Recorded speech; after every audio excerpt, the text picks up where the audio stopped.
Test 6. You will hear a number of different recordings, and you have to answer questions on what you hear. There'll be time for you to read the instructions and questions, and you have a chance to check your work. All the recordings will be played once only. The test is in 4 sections. At the end of the test, you will be given 10 minutes to transfer your answers to your answer sheet. Now turn to Section 1. Section 1. You will hear a conversation between Cindy and Bob. First, you have some time to look at questions 1 to 10. Now listen carefully and answer questions 1 to 10. So, Bob, how many people have said that they're coming on the company picnic? Well, Cindy, we've got 35 definite and another 10 probable. Shall we say 50? I think so. And we've fixed the date for... The 26th, the last Sunday in August. Great. I hope the weather's good. Should be. Now, we have to decide where to order the food from and what kind of things we want. Right. What's our budget? We've decided to go for £10 a head for food and £5 a head for drinks. OK, I got some pamphlets from caterers. What do you think? The most important thing is to make sure that there's a variety of food. We don't want people complaining that they don't like anything. We also don't want food that could deteriorate in the sun. Ice cream, that kind of thing. You've seen these pamphlets. What do you think? Well, I thought Paris Kitchen looked good. The price almost exactly meets our budget, and they seem to have a good variety. I don't know. A friend of mine used them for her company and wasn't impressed. Really? What exactly didn't she like? Well, the food. She said the food was good, but not quite the variety they'd expected. The drinks included some wine, which was apparently not very good. Oh, well, perhaps we need to consider this one, company caterers. Looks a bit pricey. Mind you, I've heard that they are very good. Let me check the price. Yes, £12 a head for food. That's more than our budget. Do you think we could get a discount? Let's see if it says anything in the pamphlet. Yes, they do offer a discount for groups of more than 30. 10%. Does that help us? 10% off £12. It's still more than we budgeted for. Hey, look at this one. Celebrations. It's a new company. I asked a few people about them, but no one has any ideas. Well, let's see. £9 a head for food and £5 a head for drinks. That's fine. What kind of food do they have? It says here that they just provide cold meals for picnics. Well, that's okay. And they include vegetarian dishes. We do have some vegetarians to take into consideration. Well, it looks good to me. The only problem is their lack of experience. I mean, it's a bit of a risk, isn't it? Yes, if the food's no good, we'll look incompetent. Ah, look here. It says that we can visit their premises and try some of the dishes they offer. You mean we might get a free lunch? Shall we call them and arrange to go and see them? OK, which day? How about tomorrow? No, we've got that meeting. The day after tomorrow, Thursday. Good. Time? 11? Good. Right. What's their phone number? 28653479. We also need to ask them whether they can deliver straight to the picnic site, don't we? Yes. I don't think that'll be a problem, though. I mean, it's on the outskirts of the city, but it's not too far away. Does the price include delivery? It doesn't say, but the other companies include it, so they should. If they don't, our budget still allows us to pay a small fee. That is the end of Section 1. You now have half a minute to check your answers.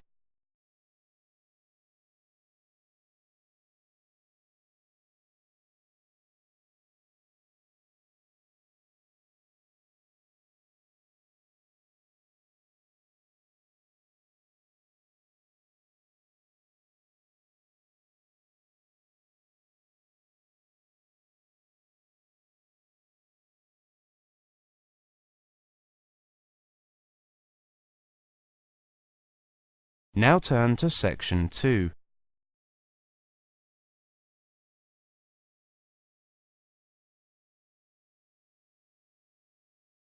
Section 2. You will hear a presentation on advice on legal matters. First, you have some time to look at questions 11 to 20.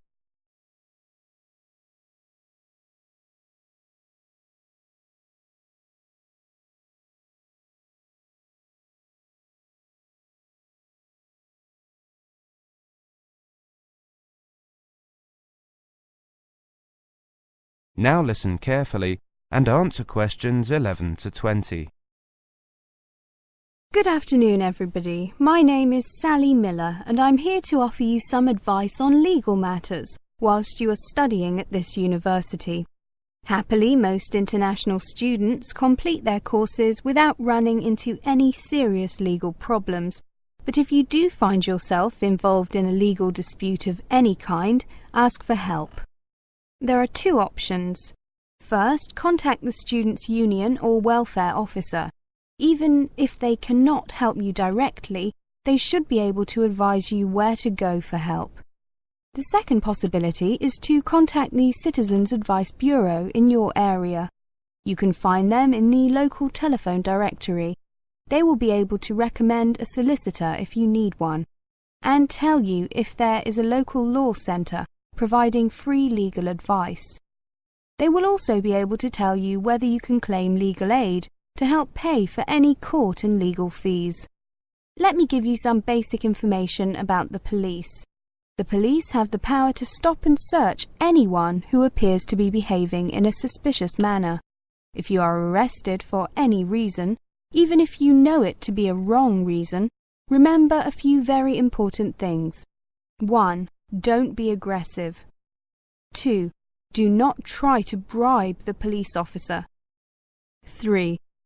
If you're arrested by plainclothes police officers, ask to see some form of identification.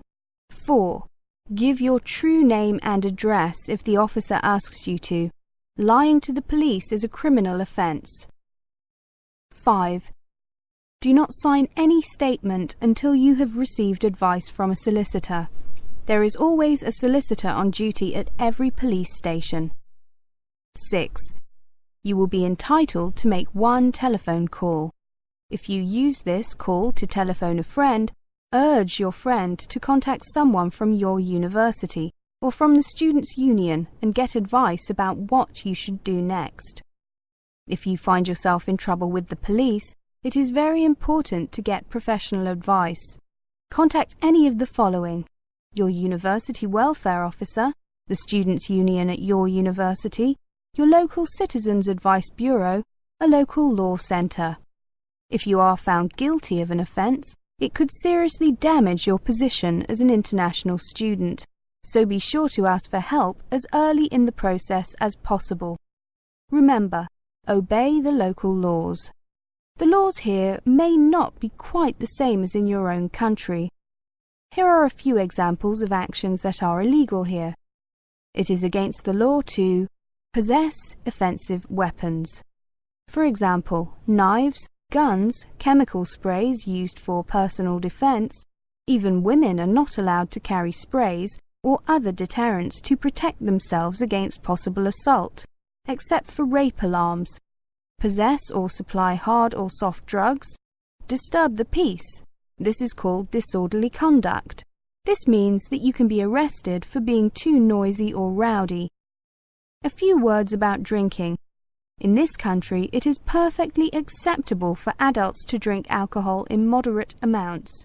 For many people, drinking is an established part of their social life. Going out for a drink is how they relax or spend time with friends. If you go to a party or visit people at home in the evening, your host will probably offer you a drink. Often a lot of university social life can revolve around drinking, especially for undergraduates. Do not be surprised if people arrange to meet in a bar, or if events are held in a pub. But you are not obliged to drink alcohol if you do not want to, even if you are in a pub or at a party where everyone else is drinking. You can always ask for a non-alcoholic drink instead. And If you feel uncomfortable going to places that serve alcohol, explain this to your friends. There are lots of other places where you can meet. If you do choose to drink, remember that you should never drive a motor vehicle after drinking alcohol. It is dangerous, and the police can impose serious penalties on you. Also, remember that being drunk in public is not acceptable either, and the police can arrest you for it.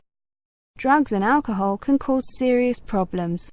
Let me repeat that in this country it is illegal to use drugs, except under medical supervision. But if you do use illegal drugs and you develop a problem, there are organisations you can contact. Contact your students' union or your student counsellor. Anyone over 18 years old can legally buy and consume alcoholic drinks in this country, but if you think you might be drinking too much, get help and advice from your student counsellor or your doctor. Again, there are special organisations that can help you with drug and alcohol problems. Contact them. That is the end of section 2. You now have half a minute to check your answers.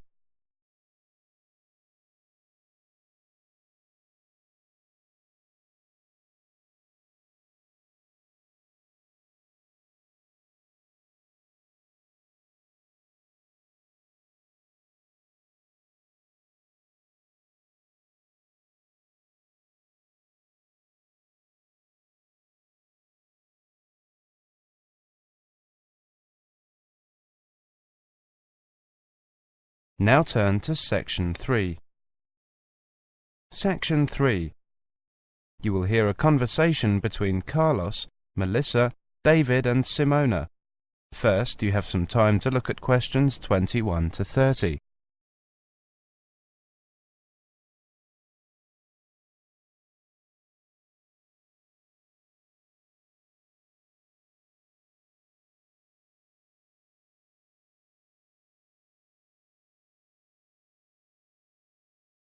Now listen carefully and answer questions 21 to 30. Okay, everyone. Let's look at what presentation tips we come up with for our next seminar, Melissa. Okay, here's my first tip. Show up early. Some experienced presenters say that something good is bound to happen. I'm not sure about that, but... Well, you may have a chance to head off some technical problem. Also, at the beginning, before you actually begin your presentation, people filter in slowly. It's a great time to introduce yourself. Can't argue with that. Simona had some ideas about opening. Have a strong opening. I picked up a few ideas for structuring your opening. First, never apologise. If you're worried the presentation won't go well, keep it to yourself and give it your best shot. Besides, people are usually too preoccupied with their own problems to notice yours. I like that. Open by addressing the following 3 questions. What's the problem? Who cares? What's your solution? Excellent suggestion. David, you've gone quiet. Well, my next suggestion is PGP. That means that with every subtopic, you should move from the particular to the general and back to the particular. Even though the purpose of a subtopic is to convey the general information, bracing it with particulars is a good way to draw attention and promote retention. I've got another one. This might not be a tip so much as a law. Give everyone at least one piece of paper. A piece of paper is a record from your presentation. People can use that to help recall the details of the presentation, or better yet, to tell others about it. The next tip I have is know your audience. This is, of course, a general piece of advice for public speaking. See if you can find out what styles of information a presentation they are most familiar and comfortable with. Adapting your presentation to those styles will leave fewer barriers to the direct communication of your material. I like that idea. We mentioned possible technical problems before. My next point is that maybe speakers should rethink the overhead projector. Is one really necessary? I think that often is. But I agree with your basic point, Simona. Don't use one just because it's there. Maybe a good tip is to consider carefully what you're putting on your slides. Yes, David, that's a very good point to make. Slide content is, well, you don't want too much, too little. Carlos? Good points, both of you. Another point I have is to respect the audience. Don't condescend by dumbing down your lecture. Show them respect by saying what you believe and what you know to be the whole story. I also have a point about humour. I think that humour is generally good, but be careful with it. Humour in a presentation works best when it actually drives the presentation forward. If you find you're using canned jokes that don't depend on the context of the presentation, eliminate them. David? Maybe, Melissa, but always be very careful about jokes that put down a class of people. If you're going to alienate your audience, do it on the merits of your content. Also, avoid masculine or even feminine pronouns as universals. It can be a nuisance to half the audience. As universals, use the plural they.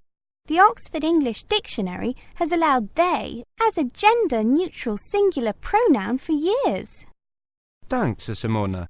Thinking towards the end, take care with the questions. Many people judge the quality of your talk not by the 20 minutes of presentation, but on the 30 seconds you spend answering the question. Be sure to allow long pauses for questions. 10 seconds may seem like a long pause when you're at the front of the room, but it flows naturally from the audience's point of view. Let people know you believe your material. Speak with conviction. Believing your subject matter is one of the best ways to speak more effectively. Finish early, and something good is almost bound to happen. If nothing else happens, people will be able to leave early, and suddenly they'll have an extra couple of minutes to do things they didn't think they'd get to. People will really like you if you do that. I think we have missed the key point. Practice. Practice over and over and over. If you can, record your presentation. Play it back and watch yourself. You'll discover 1,000 horrible things you never knew about yourself. Now watch it again without the sound.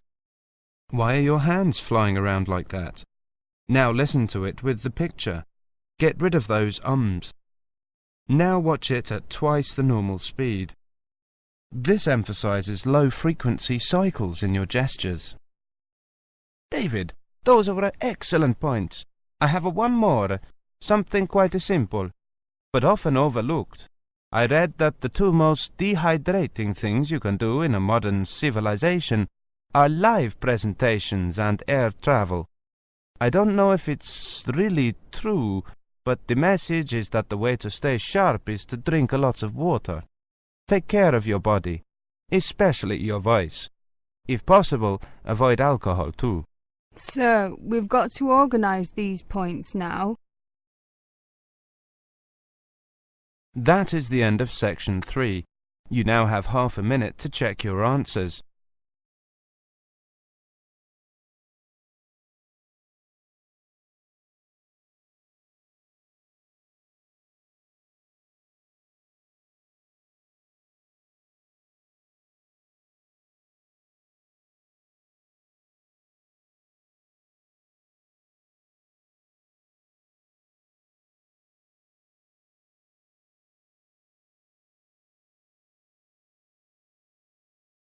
Now turn to section 4. Section 4. You will hear a monologue on the subject of the Celts. First, you have some time to look at questions 31 to 40.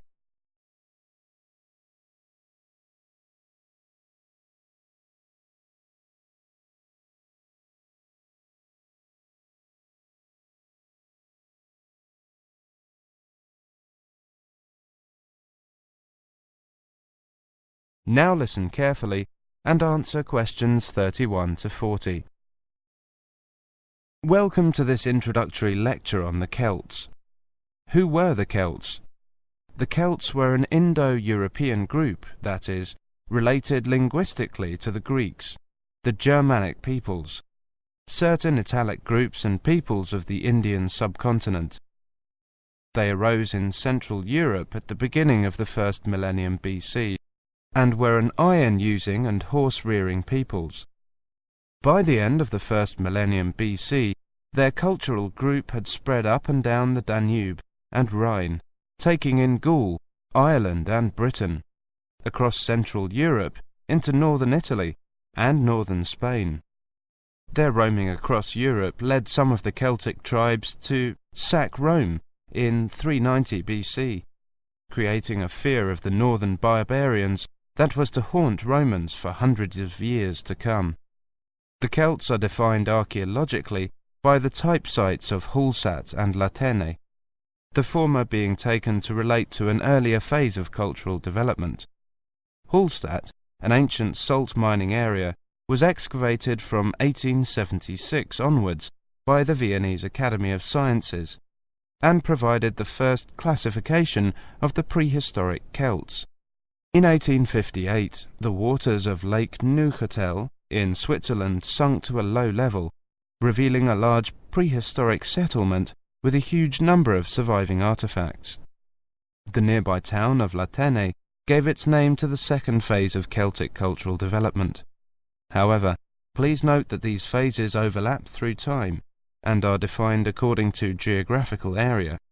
Let's look at each of these, taking the Hallstatt first. Hallstatt culture is characterized in 4 stages. A and B were during the Late Bronze Age, from about 1200 to 700 BC. C was in the Early Iron Age, from about 700 to 600 BC. D was from about 600 to 475 BC. The Hallstatt culture spanned Central Europe, with its centre in the area around Hallstatt in central Austria. There were 2 distinct cultural zones, the eastern and the western. At the start of the period, long-distance trade was already well established in copper and tin, the basic requirements for manufacture of bronze. From about 700 BC, trade in iron also became established. The Hallstatt area also already controlled the trade in salt, crucial when there were few other means to preserve food. Control of these 2 crucial trade goods, iron and salt, provided the basis for the accumulation of wealth and influence. From 800 BC, some burials of rich people can be identified in Central Europe, with grave goods such as wheeled wagons and iron swords. Hallstatt C saw the construction of fortified hilltop settlements to the north of the Alps. These had burial mounds holding very high-quality goods, such as vehicles and expensive imported treasures. By the time of the Hallstatt D period, these increasingly extravagant burial mounds were clustered around a few major hill forts to the southwest of the region. This suggests a development and a concentration of wealth and social power, possibly based on the development of Massilia, present-day Marseille, as a Greek trading port. The expansion of luxury trade brought greater opportunities for profit and helped to create an increasingly stratified society, with the development of a wealthy nobility. Over the period from 1846 to 1863, 1,000 graves were found at Hallstatt, with an astonishing range of artifacts, including clothing and salt mining equipment, as well as weapons, jewellery, pottery, and imported bronze vessels in the chieftains' graves. The Latene era was the time of Celtic expansion and migration, and the time of formation of the myths. The Latene culture is named after the site in Switzerland where it was first discovered. The Latene people were those known to the Romans as Gauls, originally found in an area from eastern France to Bohemia. The Latene culture spread rapidly from about 400 BC. The Latene Celts settled in Spain in 450 BC, in northern Italy in 400 BC, invaded Rome in 390 BC, invaded Greece in 279 BC, invaded Galatia in modern Turkey in 270 BC. By 200 BC, They occupied the lands that are now Britain, the Netherlands, Brittany, Belgium, Germany and Switzerland. There is much debate over how much of the expansion into Britain was achieved through invasion and settlement, and how much was the expression of cultural transfer that accompanied trade and reflected the commonality of kinship and language of many tribes. There is little evidence for actual migration of Latin people into Britain. Nevertheless, it does appear that the Latin culture was more militarily focused than the Hallstatt one. The Latin graves across Europe hold iron weapons, swords and spearheads, and wooden shields, as well as everyday items such as razors, yokes, cauldrons and jewellery. That is the end of section 4. You now have half a minute to check your answers.